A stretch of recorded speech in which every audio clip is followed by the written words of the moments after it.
अस्सलाम वालेकुम, वेलकम। ये है स्पोर्ट्स फ्लोर। मैं हूं दानिश अनीस। पाकिस्तान और वेस्ट इंडीज़ के दरमियान T20 सीरीज़ तो पाकिस्तान के नाम रही। आज से पाकिस्तान और वेस्ट इंडीज़ के दरमियान ODI सीरीज़ का आगाज़ हो रहा है and we are all geared up for the ODI series.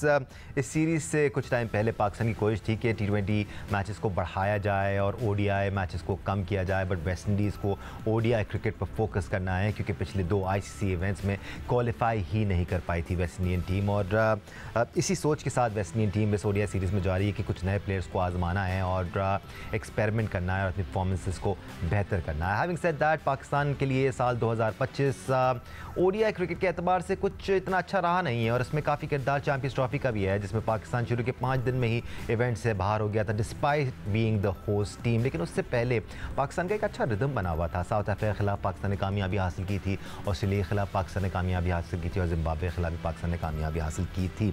ऐसे में पाकिस्तान का जो मौजूदा स्क्वाड है ये कैसा है?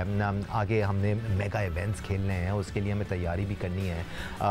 तो क्या कुछ हम देख सकते हैं इस सीरीज़ में? पाकिस्तान का स्क्वाड आपकी टेलीविजन स्क्रीन पर सलमान लियागा, अब्दुल्ला शफीक, अबरार अहमद, बाबर आजम, फ़हीम अशरफ, हसन अली, हसन नवाज़, मोहम्मद रिजवान कप्तानी करेंगे। टॉप पे आपको नाम नज़र आ रहा है हुसैन तलत ODI टीम में जगह बनाने में कामयाब हुए हैं। सो डिड मोहम्मद हारिस, साथ साथ मोहम्मद नवाज़ को भी ODI स्क्वाड में शामिल किया गया है। नसीम शाह, साइम अयूब, शाहीन शाह अफरीदी और सुफियान मुकीम भी इस टीम का हिस्सा हैं।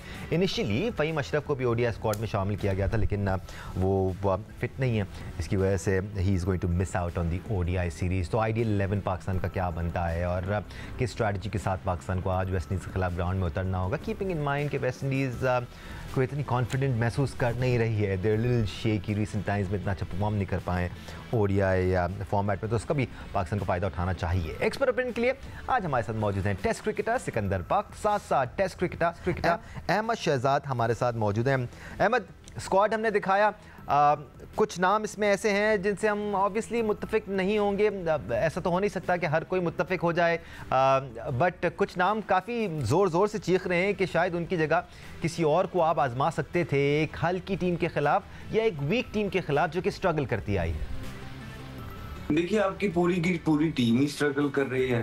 वो ये एक्सपेरिमेंट्स वो लोग करते हैं दानिश, जो जिनके जो सीनियर प्लेयर्स होते हैं वो बड़े एस्टेब्लिश होते हैं। तो यहाँ पे तो आप ये सोच रहे हैं कि चलो यार हल्की टीम है, जो आपके सीनियर प्लेयर्स की फॉर्म नहीं लगी थी वो इनके खिलाफ खेलने और कम से कम चलो फॉर्म बहाल करने का एक मौका मिल जाए। तो ये आप जो है ना तरक्की याफ्ता मुल्कों की बात कर रहे हैं, जहाँ का सिस्टम बड़ा स्ट्रांग होता है, जहाँ पे प्लेयर्स डेवलप हुए होते हैं, जहाँ पे एक सारा मेरिट पे निजाम चल रहा होता है। इस टीम में से आपने मोरलेस क्या करना था? कोई भी नहीं है। आप देखें सुफियान मुकीम वगैरह बोल के सिक्कू भाई ने, अब उनकी जो अच्छी चीज है कि यंगस्टर की जब हम बात करते हैं दानिश, और एक मिथ बनी हुई थी रैंकिंग की पाकिस्तान के अंदर ना, कि लोग रैंकिंग पे ही खेलते चले गए हैं इतना अर्सा।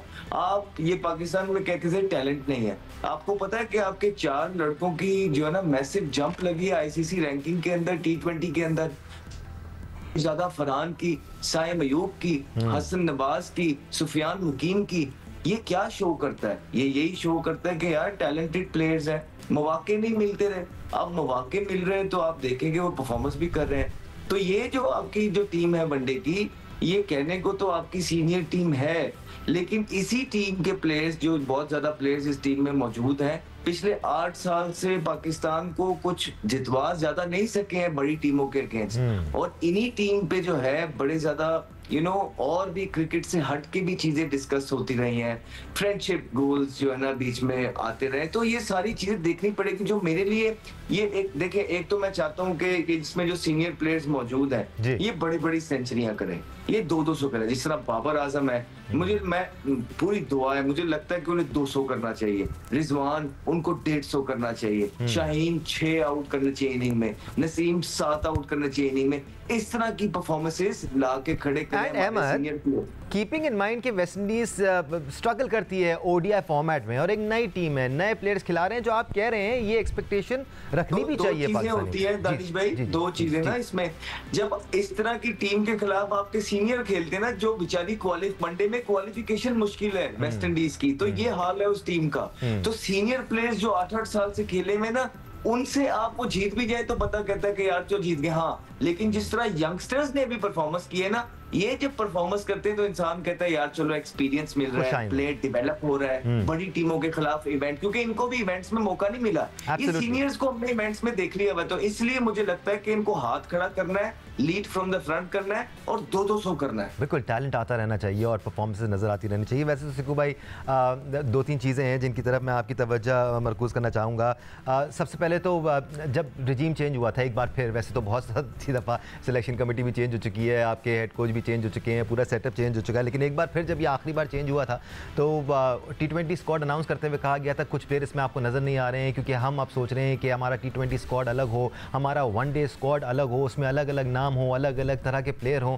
इतना फ़र्क नज़र आ रहा है आपको दोनों टीमों में? मुझे तो सिमिलर लग रही है दोनों टीमें। तकरीबन वही है ये टीम। तो पहली वाली टीम में आप कह सकते हैं T20 के अंदर आपने जो कुछ सीनियर प्लेयर्स को नहीं खिलाया, वो सीनियर प्लेयर्स 2 ही प्लेयरों को नहीं खिलाया ना, बाकी तो सबको खिला दिया। भी नहीं खेले उसके अंदर, इब्रार नहीं खेला, कितना बड़ा प्लेयर है, उसमें क्या परफॉर्मेंस देता हुआ आ रहा है। मैं तो यही कहूँगा, मतलब वो रेगुलर क्रिकेटर, उस बेचारे को तो बिठा ही दिया। पता नहीं क्या लॉजिक है। माइक हैसन साहब से कभी पूछा जाए कि भाई आपने इब्रार के साथ क्या दुश्मनी चल रही है आपकी, या आपकी वो क्या है, स्ट्रेटजी क्या है, सोच अच्छा, क्या है? हाँ, सोच क्या है, आप क्या सोच रहे हैं? बाबर वापस आएंगे इसमें जो सीनियर प्लेयर हैं, एक रिजवान वापस आ जाएंगे जो सीनियर प्लेयर हैं, और एक आ जाएगा नसीम शाह जो कि एक जो T20 वगैरह में नहीं थे, मगर जो मैंने एक तरीके से हल्की सी टीम बनाने की कोशिश की है। अब अहमद भी उसके अंदर अपना चिप इन कर सकते हैं, साइम, अब्दुल्ला, बाबर, और बाबर के बाद अब पता नहीं है सलमान आएगा या रिजवान आएगा। ठीक है, ये हो गए 5। फिर हसन नवाज को रखना चाह रहे हो, मोहम्मद नवाज। अगर मोहम्मद नवाज को रख रहे हैं तो देन यू विल हैव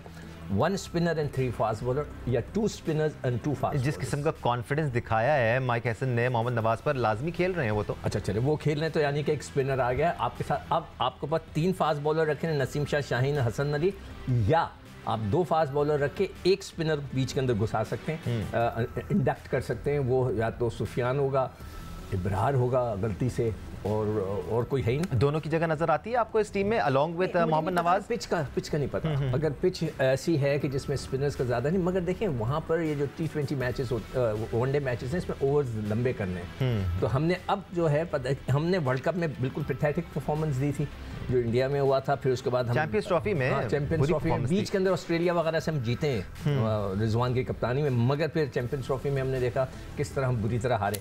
तो अब ये देखना है कि क्या कॉम्बिनेशन होता है। देखें चैंपियंस ट्रॉफी में तो आपने इतनी बड़ी ब्लंडर मारी है कि मैं तो पिछले सिलेक्टरों से हमेशा पूछता रहा हूँ कि उनको नालायक भी कहता रहा हूँ कि जिन्होंने एक स्पिनर रखा था, एक, और इंडिया 4 से खेल रहा। अब हैं तो हम खिला नहीं रहे हैं। अब हम थोड़े से वेस्ट इंडियन कंडीशन से बात करेंगे। भाई कुछ और ऐड करना चाह रहे थे? बस यही है कि कंडीशन देखकर ये पता चलेगा कि 3 फास्ट बॉलर, एक रेगुलर स्पिनर और एक ऑलराउंडर स्पिनर मोहम्मद नवाज, या फिर 2 पक्के स्पिनर और 3 फास्ट बॉलर। एक टाइम था। ओके अहमद, आप वापस आ जाएं। मुलाकातों का सिलसिला हम शो के बाद चला लेंगे। किसी से मिल गए? Right Ahmed, no problem at all. Let's move on. Ahmed, थोड़ा सा कंडीशंस के बारे में बात कर लेते हैं, क्योंकि हमने तो अपने बचपन में देखा था कि वेस्ट इंडियन कंडीशंस में बड़ा ज़बरदस्त बाउंस मिलता है, बॉल उठ के आता है, पेस भी नज़र आती है। रिसेंट टाइम्स में वेस्ट इंडियन कंडीशंस थोड़ी सी स्लो डाउन हुई हैं, थोड़ा सा स्पिनर्स का रोल भी वहाँ पर नज़र आया है। ऐसे में आप कितने पेसर्स के साथ जा रहे हैं और कितने स्पिनर्स के साथ जा रहे हैं आपके एक्सपर्ट ओपिनियन में सर? देखिए स्पिनर्स का तो रोल वहाँ पे अलाइव है। ट्रिनिडाद में जो है वहाँ पे स्लोअर साइड पे पिच होता है। ऐसा नहीं होता कि बड़ा कोई अनप्लेबल टाइप हो जाता है, स्लो साइड पे स्पिन होता है। तो वहाँ पे स्ट्रेटजीज ये रहती हैं कि आप अपने स्पिन के साथ जो है सफोकेट करते हैं बल्लेबाज को डॉट बॉल्स करा के, और इवेंचुअली फ्रस्ट्रेट करके विकेट्स हासिल करते हैं। तो यहाँ पे स्पिनर्स जो है ज्यादा है। At the same time fast bowlers का बिल्कुल रोल है। आपके जो नए फास्ट बॉलर नए बॉल पे करते हैं वो स्विंग करते हैं, तो स्विंग करेंगे तो उस पे उनको विकेट लेनी चाहिए। फिर रिवर्स का एलिमेंट बिल्कुल वहां पे मौजूद होता है। आपकी जो बॉलिंग है ना, स्पेशली फास्ट बॉलिंग, आपका वो है एक कंसर्न चल रहा, be it in the T20 cricket या वनडे में। आप देख लें कि आपकी बैटिंग तो स्टेबल होती नजर आ रही है। स्पिनर भी आपको सुफियान मुकीम जैसे स्पिनर मिल रहे हैं और इब्रार जैसे स्पिनर आपके पास पड़े हैं। जिस तरह सिक्कू भाई ने कहा कि पता नहीं क्यों नहीं खिलाया जा रहा, हमें भी नहीं पता क्यों खिलाया जा रहा लेकिन आपकी जो फास्ट बॉलिंग है उस पे जो है एक क्वेश्चन मार्क मौजूद है। और वो क्वेश्चन मार्क कोई देखिए, एक इनिंग में फ्लॉप नहीं हुए वे, अरसे दराज से फ्लॉप है। और एक जब प्लेयर या एक बॉलिंग डिपार्टमेंट जब अरसे दराज से दानिश फ्लॉप होता है ना, तो वो एक परफॉर्मेंस से वापस नहीं आता। इन्हें इकट्ठी यूनानिमस एशिया कप से पहले परफॉर्मेंस देनी, एक टीम बन के, कॉम्बो बन के बॉलिंग करनी पड़ती गई, और नजर आना पड़ेगा कि देखते हैं कि कैसे लग रहे हैं। तो मैं देखना चाहूंगा, स्पिनर तो हमारे पास तगड़े मौजूद है इस टीम के अंदर, मैं ये देखना चाहूंगा कि हमारे फास्ट बॉलर जो है टैंडम में किस तरह मिल के बॉलिंग करते हैं पार्टनरशिप्स में, और किस किस तरह की नए बॉल पे स्विंग निकालते हैं, पेस निकालते हैं, क्या रिवर्स स्विंग कर रहे हैं, उस पे आउट कर रहे हैं। ये चीजें मैं सबसे ज्यादा इस सीरीज में देखना चाहूंगा। चिकू भाई, जिस तरह आप और अहमद आवाज़ उठा रहे हैं और बयान कर रहे हैं कि क्यों नहीं खिलाया जा रहा सुफियान मुकीम और अबरार अहमद को, उसी तरह लोग सवाल कर रहे हैं, और बहुत सारे लोगों ने ये सवाल मुझसे भी किया है, सोशल मीडिया पे हमने देखा है, दीगर जगहों पर जहाँ जहाँ पाकिस्तान टीम को लेकर बहस हुई है, लोगों ने ये सवाल किया है कि हसन अली और फ़हीम अशरफ क्यों हैं इस टीम? नहीं, हसन अली तो मतलब उसका रिदम है, मुझे वो T20 में नज़र आया, मेरे रिदम नहीं नज़र आया, मगर उसमें देखें T20 में तो आप मुझे कोई एक गेंद शाहीन की निकाल के देखें जो स्विंग हो, तो उसका तो नेचुरल पड़ के ऐसे अंदर आता है, एक भी नहीं हुआ। मैं हैरान हूँ, हो सकता है पिच हो, चलें जी पिच मान लिया, उनकी पिच ऐसी थी। अब हम नई जगह जा रहे हैं तो फिर उसको खिलाना चाहिए, हसन को जरूर खिलाएं, मेरे हिसाब से ना खिलाते रहें, इसलिए वो काउंटी वगैरह खेलते हुए ना इन रिदम है। शाहीन वगैरह ने काउंटी नहीं खेली, किसी का शोल्डर ख़राब, किसी का गुड्डा ख़राब, वो गोडा ख़राब, वो सब अपने अपने जो है ना इंजरीज़ को संभाल कर आए। तो अब देखते हैं कि इधर इस पिच के ऊपर देखें, आप पिचेस की बात करें ना, ट्रिनिडाड स्पिनिंग प्लेस, वहाँ तो बड़े बड़े लंबे एहसन अली हमारे दौर के बड़े बड़े स्पिनर्स वहाँ से आए। गयाना जो है वो बैटिंग ट्रैक है, वहाँ पर बड़े रन होते थे हमारे दौर में भी, अब आजकल का मुझे नहीं पता। बारबाडोस जमैका क्विक विकेट्स हैं वो, बाकियों की जगह हर जगह जो है ना गेंदें हिलती हैं। तो मैं ये समझता हूँ कि यहाँ पे फास्ट बॉलर्स का एक्ट ज़्यादा होना चाहिए। अगर आप फास्ट बॉलर का एक्ट ज़्यादा होना चाहिए तो क्या फ़हीम अशरफ खेलेंगे या मोहम्मद नवाज़ खेलेंगे, ये देख रहे हैं। ऑलराउंडर को तो एक खेलना है ना। अब हुसैन तलत जो है उनको लेकर गए, वो बहुत अच्छा सुना पानी सर्व करते हैं, तो वो उनको 12th मैन बना के उनको उसी पोजीशन पर रखा है, उनको एक मैच नहीं खिलाया। मतलब दैट इज़ अमेजिंग। देखें, जब आप पाकिस्तान, अब मुझे नहीं पता ना कि कभी पीसीबी के मुलाकात हो किसी बड़े से, तो मैं पूछूं कि जो आपने माइक हैसन को रखा था कि टीम बनाने के लिए रखा था, या एक शॉर्ट टाइम के बस आप खिलाओ हर एक को नहीं, बस अपने पसंद के बंदों को खिलाओ। अगर पाकिस्तान की टीम बनानी है तो ये जो लड़के गए थे सबको एक एक मैच दे के रोटेट करते हुए चलते, तो आज सब ने 2-2 मैच खेले हुए होते, हमें पता चल जाता कि कौन कहाँ स्टैंड करता है। वो नहीं किया, और कुछ चीज़ें समझ में नहीं आती हैं अहमद। मुझे बताएं ऐसा क्यों होता है। मैं समझना चाह रहा हूं कि एक लड़का स्क्वाड का हिस्सा है, T20 स्क्वाड का हिस्सा है, हुसैन तलत, उसको आपने कोई मैच नहीं खिलाया। दूसरी जानिब साजिद फरहान को आपने एक मैच नहीं खिलाया, उसको जब जब खिलाया उसने परफॉर्म किया। तो क्या ऑटोमेटिकली एक ऐसे लड़के को वनडे स्क्वाड में नहीं जाना चाहिए था जो परफॉर्म कर रहा था, ना कि आप उसको लेके जाते जिसको आपने बेंच पे बिठा के रखा और उसको आपको खिलाना भी नहीं है? Why would anyone do that? दो चीजें होती हैं इसमें। एक, आपको इंस्ट्रक्शंस जब आती है ना, लास्ट टाइम भी हम बात कर रहे थे कि पीछे से इंस्ट्रक्शंस होती है कि ये करना है। हमने बात की कि गैरी कर्स्टन और जेसन गिलिस्पी ने इंस्ट्रक्शंस लेने से मना कर दिया, जिसके बाद आपने देखा कि उनको किस तरह साइड पे किया गया। माइक हैसन अगर माने हैं तो ऑब्वियसली हम सबको पता है वो क्यों माने, ठीक है, तो वो सुन के चल रहे हैं। फिर उनका ताल्लुक इस्लामाबाद यूनाइटेड के साथ भी बिल्कुल मौजूद है, हमें पता है कि ये लड़के कहाँ से खेलते रहे।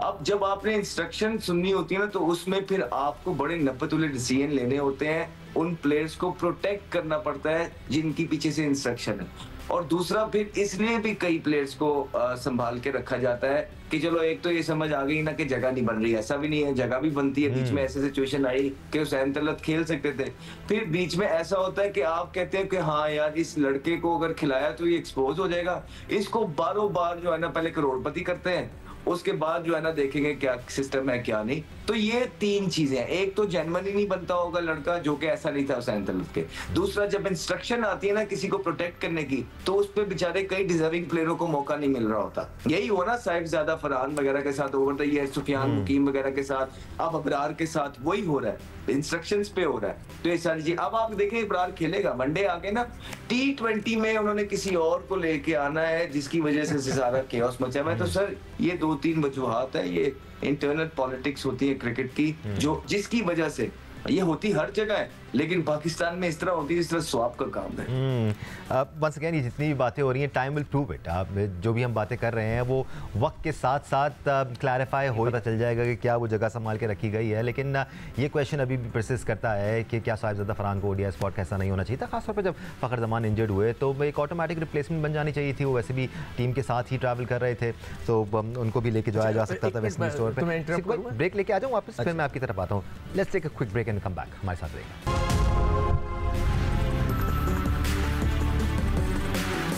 Welcome back once again to sports floor. Break पे जाने से पहले हम पाकिस्तान की आइडियल प्लेइंग 11 को डिस्कस कर रहे थे, keeping in mind changing conditions in West Indies. और फिर वेस्ट इंडीज़ टीम भी एक ट्रांजिशनल फेज से गुजर रही है, तो उसमें पाकिस्तान टीम के पास मौका था कि कुछ एक्सपेरिमेंटेशन की जा सकती थी। हैविंग सेड दैट, ये जो स्क्वाड अनाउंस हुआ है इसमें ज़्यादा एक्सपेरिमेंटेशन नज़र नहीं आ रही है, as promised by the selection committee and the new management. Experiment के लिए अब हमें ज्वाइन कर चुके हैं पाकिस्तान के साबिक कप्तान और टेस्ट क्रिकेटर राशिद लतीफ़ साहब। राशिद भाई, हम ब्रेक पे जाने से पहले सिकू भाई और अहमद दोनों से ही बात कर रहे थे और हम एनालाइज कर रहे थे कि आइडियल प्लेइंग 11 क्या होगी। वो थोड़ी सी देर बाद बात करते हैं। आपकी नज़र में वेस्ट इंडीज़ की कंडीशंस किस हद तक चेंज हो गई हैं सर? बिकॉज एक टाइम था कि बहुत ज़्यादा बाउंस और क्विक पिचेस हुआ करती थी, लेकिन अब थोड़ी सी स्लोनेस आ गई है इन पिचेस में, स्पिनर्स का किरदार ज़्यादा नज़र आता है। टेस्ट मैचेस में बहुत ज़्यादा चेंज नज़र आता है। वहाँ पे टेस्ट मैचेस जो है वो 2-3 दिन के बाद बड़ा ऑकवर्ड बाउंस होता है, 2 पेस बाउंस होता है, पेस होती है। लेकिन ओडीआई में 2 जगह बहुत अच्छी पिचेस मिली हैं,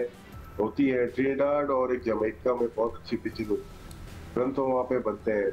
और हमारी कंडीशन से थोड़ा बहुत, आप ज़्यादा नहीं, थोड़ा बहुत सिमिलर कर सकते हैं।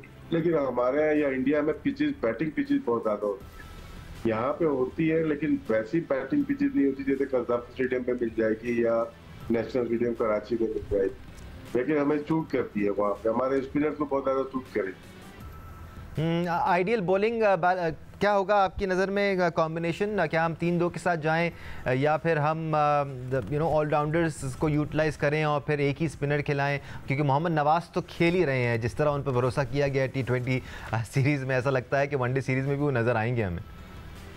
पर दानिश, हम कॉम्बिनेशन ही नहीं बना पाए अभी तक। वर्ल्ड कप 23 में अगर देखते हैं, शादाब और उसामा को हमने 20 ओवर के लिए रखा था। हमारा इशू ये 11 ओवर से 40 ओवर तक, यहाँ पे हम विकेट नहीं लेते और रन बहुत ज्यादा कंसीड करते हैं। और अभी भी सेम प्रॉब्लम होगा, अगर हम ऑलराउंडर से जाएंगे क्या वो विकेट ले सकते हैं? हो सकता है वेस्ट इंडीज की विकेट ले ले, लेकिन जब आप टॉप 5 टीम के खिलाफ आते हैं ना, तो यही टाइम होता है जब वो रन बनाते हैं। वो 200 रन आराम से बनाते हैं, यहाँ पे 175 रन इन 30 ओवर से वो बना लेते हैं। अगर आप स्पिनर्स की बात करते हैं, सुफियान मुकीम कहाँ बॉलिंग करेगा? अगर एक स्पिनर अगर खेला जो कि जनरल स्पिनर होगा, बाकी आप कोशिश करेंगे कि नवाज अगर खेलते हैं कुछ और वो कर लें, कुछ सलमान अली आगा कर लें, कुछ साइम अयूब कर लें, यहाँ तो चल जाएगा। लेकिन जब आप बिग ओकेजन में आएंगे ना, वहाँ आपको बॉलर कम पड़ जाएंगे। आपको 6-7 जो पार्ट टाइम बॉलर है ना, 2-4 घर से भी लेके आने पड़ते हैं, तो इतना आसान नहीं होता। कॉम्बिनेशन बनाना यही तो आर्ट है आपके पास। आप ये आर्ट शायद हम खोते जा रहे हैं। सिकंदर भाई उस दिन 1 हफ्ते पहले जो बात कर रहे थे कि इंडिया की चैंपियंस ट्रॉफी की टीम में उन्होंने 4-5 लेके आए और वो इस पे स्टिक रहे अपने डिसीजंस के ऊपर। तो सारे ऑलराउंडर भी थे, लेकिन 3 बॉलर उनके ऐसे थे जो कि पूरे कोटे के 10 ओवर कर सकते थे। तो यही हमें ढूंढना है। स्पिनर्स नेक्स्ट एशिया कप है और वो देखते हैं हम किस तरह से खेलते हैं। लेकिन हमारा कॉम्बिनेशन, मुझे फिलहाल पार्ट टाइम बॉलर से वेस्ट इंडीज से तो जीत जाएंगे, आगे जीतते हुए नजर नहीं आते। नहीं, अब मसला यही है ना राशिद भाई कि यहाँ जीतना इतना इंपॉर्टेंट नहीं है जितना इस 11 से 40 ओवर के फेज़ में बॉलर्स को आजमा कर, मैच एक्सपीरियंस देकर उनको विकेटें दिलाकर बनाना ज़रूरी है। और ये हम स्पेसिफिकली बात कर रहे हैं सुफियान मुकीम और अबरार अहमद की, जो इस स्टेज में डिफरेंस क्रिएट कर सकते हैं। क्योंकि जिस स्ट्रगल की आप बात कर रहे हैं उसमें हमने फ़हीम अशरफ और हसन अली को ही मेनली देखा है बॉलिंग करते हुए।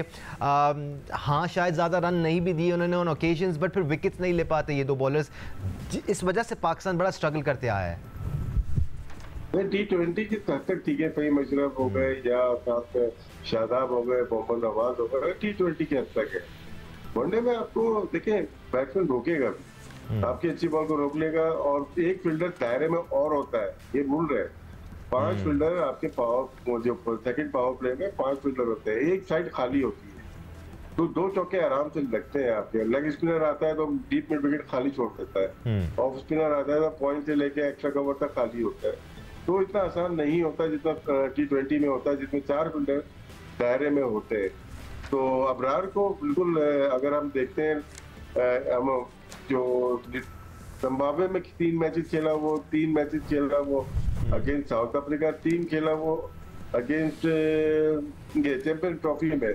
9 मैचेस में उसकी 15 या 17 विकेट्स हैं जी। 15 उसकी इकोनॉमी रेट 4.6 थे। पाकिस्तान में बेस्ट टेस्ट सिंस अक्टूबर 2024। तो अगर यही बार बैठ जाएगा तो फिर आप किस चीज की तैयारी कर रहे हैं?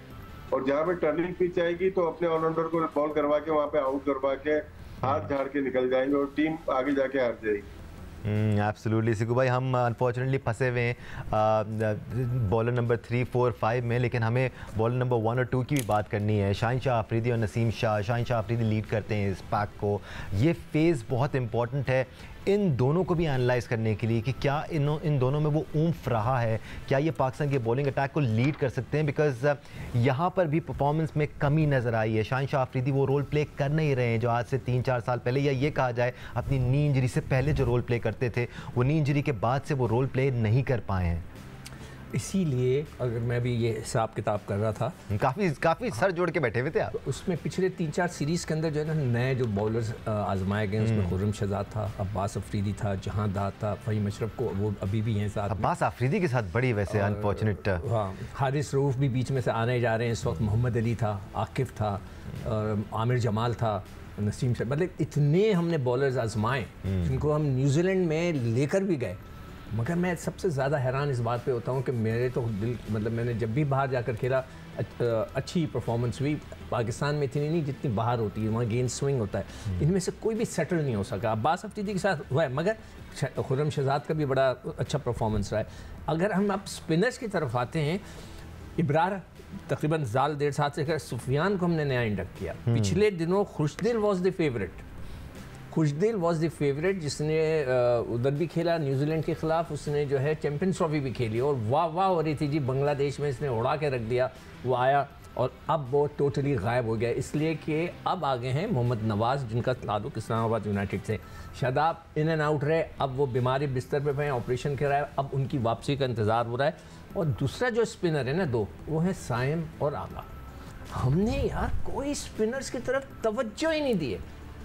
पूरी दुनिया के पास आप देखें, हर टीम के अंदर एक स्पिनर होता है जो टेस्ट क्रिकेट में, अच्छा टेस्ट क्रिकेट को छोड़ते हैं बेचारे साजिद और नुमान को, तो उन्होंने ऐसा किक आउट कर दिया कि भाई नहीं, उनका नाम ही नहीं सुनते, जैसे ठप्पा लगा दिया टेस्ट क्रिकेट। नहीं, मतलब यार क्रिकेटर है ना वो।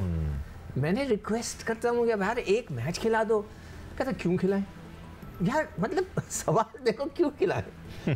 अमेजिंग यार, वो इज अ क्रिकेटर। मैं कोई फुटबॉल या हॉकी प्लेयर को नहीं कह रहा कि यार उसको खिला दो यार, मैं तो कह रहा हूँ यार 50 ओवर की क्रिकेट में जगह बनती है एक अच्छे बॉलर की, जो फंसा सकता है, जो अच्छी लेंस को हिट करता है, जो टर्न कर सकता है। मैंने आपको गिनवा दिया ना स्पिनर, सलमान अली आगा, साइम, इसको हटा दें। शादाब बिस्तर पे पड़े हुए हैं, अभी वो मतलब शोल्डर इंजरी है उनको, खुशदिल फारिग कर दिया आपने।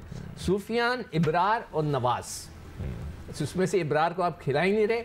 और अब हम फिर दोबारा खेलने जा रहे हैं दुबई में। फिर मैं पीसीबी से कहूँगा, नकवी साहब से, सर गौर करें जो मैं बात कर रहा हूँ। पिछले चैंपियंस ट्रॉफी में आपने जो मार खाई है, क्यों खाई है? एक स्पिनर ले गए थे आप, तो अभी तक वो पता नहीं वो जो भी नालायक सिलेक्टर थे, और इंडिया 4 से खेल रहा था। आज फिर हमारे पास वही इशू है। नहीं बिल्कुल, इसमें आपको टियर 2 की तरफ भी देखना होगा। पाकिस्तान शाहीन्स के स्क्वाड में जो स्पिनर शामिल हैं, जो ऑलराउंडर स्पिनर शामिल हैं, बॉलिंग ऑलराउंडर शामिल हैं, उनकी तरफ देखना होगा। उनको भी कुछ मैचेस देने होंगे ताकि एटलीस्ट डेवलप किया जा सके। राशिद भाई, मैं आपकी तरफ भी वही सवाल लेके आऊँगा, क्योंकि एक तरफ तो हम स्पिनर्स की बात कर रहे हैं ना, वो पाकिस्तान का प्रॉब्लम रहा है, पिछले 5-6 सालों में रहा है, लेकिन अब मसला बढ़ता जा रहा है पेसर का भी। हम सपोर्ट पेसर्स की भी बात नहीं करते, हम मेनली शाहीन और नसीम की बात करते हैं। ये आपके लीडर्स ऑफ द पैक हैं इन अ वे। आप इनकी परफॉर्मेंस से मुतमईन है? बिकॉज यहाँ पर भी एक डाउनफॉल ज़रूर आया है। देखिए, कभी फास्ट बॉलर का ऐसा होता है कि उसको कंडीशन भी चाहिए होती है, फॉर्मेट भी चाहिए होता है। हमें ये डिसाइड करना है कौन सा बॉलर हमारा कौन सा फॉर्मेट खेलेगा। देखिए, 4-5 प्लेयर्स जो हैं उनके अलावा कोई खेल नहीं रहा था क्रिकेट। अगर हम देखते हैं कि कौन कौन ज्यादा क्रिकेट खेला है, तो सलमान अली आगा का नाम आएगा, T20 की बात कर रहा हूँ, हसन नवाज का नाम आएगा और हारिस का नाम आएगा कि ये 13 मैचेस खेले जब से कप्तान बने हुए। उसके बाद किसी ने 3 खेले बॉलर ने, किसी ने 4 खेले, किसी ने 2 खेले, किसी ने 1 भी नहीं खेला। तो आपके 8-9 बॉलर ने 2-2 1-1 मैचेस खेले हुए, तो सेटल कैसे होंगे? आपके सेंट्रल कॉन्ट्रैक्टेड प्लेयर है मोहम्मद वसीम जूनियर, वो मालूम चला किधर है वो आजकल? अनफिट है, अनफिट है। नहीं फिट इतने बोला, किसने बोला नहीं फिट है वो? सर इंक्वायरी मैंने पूरी कर ली है, वो फिट है बिल्कुल। उसके एक्शन पे काम हो रहा है कि जब तक एक्शन ठीक नहीं होगा अतीकुर रहमान की तरह, या जब तक खत्म नहीं हो जाएगा, जब तक हम सामने नहीं लेके आएंगे वो तो बिल्कुल तो उसका मतलब थोड़ा इनका तो उसको सीधा कर रहे हैं। तो अकल के अंधे क्या बोलूं मैं सिकंदर भाई, पूरी तहकीक करके मैं बैठा हूँ यहाँ पे। ये उसको एक्शन नहीं कर रहे, फिट है वो बिल्कुल, लेकिन क्या है कि इस एक्शन से हम नहीं खेलने देंगे उसको। तो अगर ऐसे लोग क्रिकेट अथॉरिटीज में काम कर रहे होंगे और फिर नसीम शाह की बात करते हैं, इंजरी क्यों हो रही है ना, सबसे बड़ा क्वेश्चन मार्क बोर्ड के ऊपर ये है कि आपका मेडिकल पैनल का कर क्या रहा है कि अगर जो अनफिट हो रहा है तो अनफिट ही रह रहा है वो। 10 सेकंड्स राशिद भाई। या तो उसको असिस्ट नहीं कर पा रहे सही, या आप प्लेयर के साथ मिले हुए हो, दो ही चीजें हैं।